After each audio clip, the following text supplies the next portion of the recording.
of course, reporting from the KICC, taking a look at the Kenya Trade Week that is currently happening there. Julie, I understand that you have some conversations you'd like to have. Over to you. Yes. Thank you so much, Betty, for this opportunity. Again, at this particular time, I am joined by one of the major traders in the industry who is going to give us an insight of probably what they expect to hear from the president when he steps in this particular time. Thank you so much for joining us. Thank you so much for having this interview with KTN News. We are privileged to have you here. But first of all, I'd like you to introduce yourself and tell us what you do. My name is Perez Ochieng. I'm the CEO and founder of Sakoma Global Foods, and my business is to develop food products, mainly focusing on innovative food products made from sweet potatoes grown by smallholder farmers in Kenya. And today we are here at the Kenya Trade Week to showcase what's been done and what's possible, and to look at scaling up so that we are able to meet the big four agenda and to support more farmers to access international markets through the food innovation and products that we have developed for premium markets. Talking about markets, Perez, do you think there's market for traders? Because one of the key things the traders have been talking about, they do not have enough market. And in this particular point, they've actually blamed the government of not giving them the market that they need. What do you have to say about this, being that you've actually been awarded one of the top entrepreneurs in Africa? What has it been for you, and what do you have to say about this? The market exists, but it's important for the entrepreneur to understand who the market is and where it is.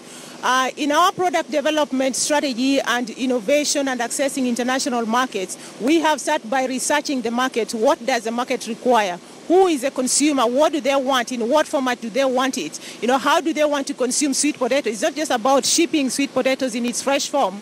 We've got to look and understand the consumer trends. How do they want it packed? And this is a lot of research and study inside the market. And then you come back and now develop the products from the production, now meeting the market that you have identified.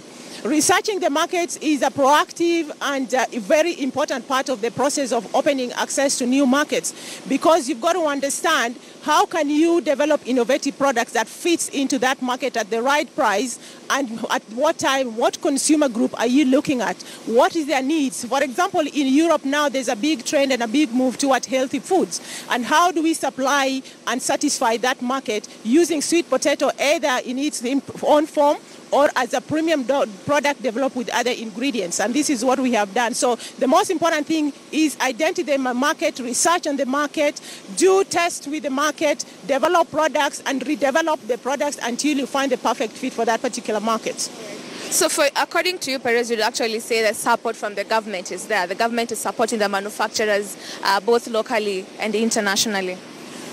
The support is there, but I think it's the entrepreneurs or the farmers to understand and take a proactive role as individual entrepreneurs and to push their own agenda and to be understood what are their needs. Say, for example, one of the biggest needs we have found with our farmers is phytosanitary systems. This requires a lot of investment, infrastructural investment from the government. And it's the farmers to come out to, first of all, demonstrate they are capable of allowing themselves to learn new techniques of farming, to allow themselves to push themselves beyond the normal boundaries of just growing, and find out what is the requirement for the international market or whatever market, what are the legal requirements, what are the regulations, how can I push myself beyond just ordinary farming and growing to be able to look at those regulations and meet them, and then know that even if I'm looking for a market, I'm already satisfying the regulations. And then come back as a farmer group. It's very, very important that this message goes through, that working individually is constraining.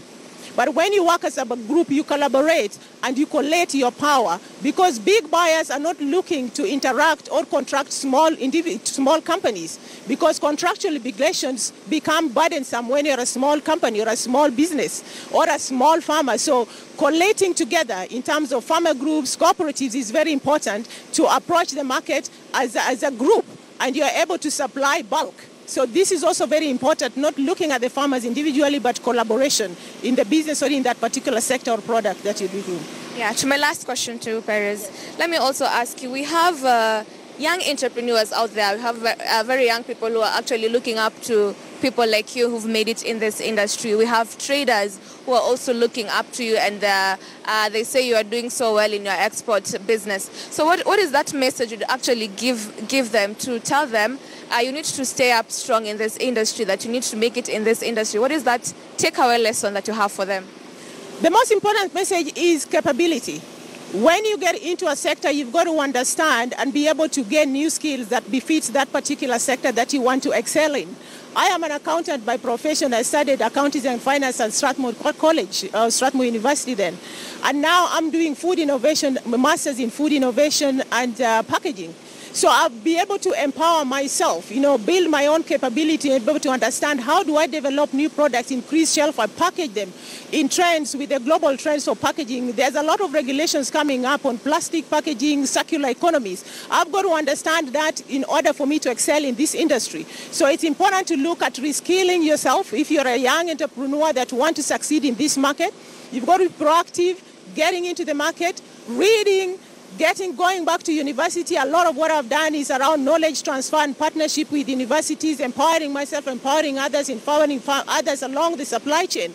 So no, it's not about individual work, but empowering yourself, building capability around you and along the supply chain together. I think I can add on to that, because looking at what Perez has done over the years is networking. Finding who are the people working with you, who is interested in your product, who can work with you to build your product. So networking is a major thing that young people need to do. Reach out to people who are interested in your product or interested in your work.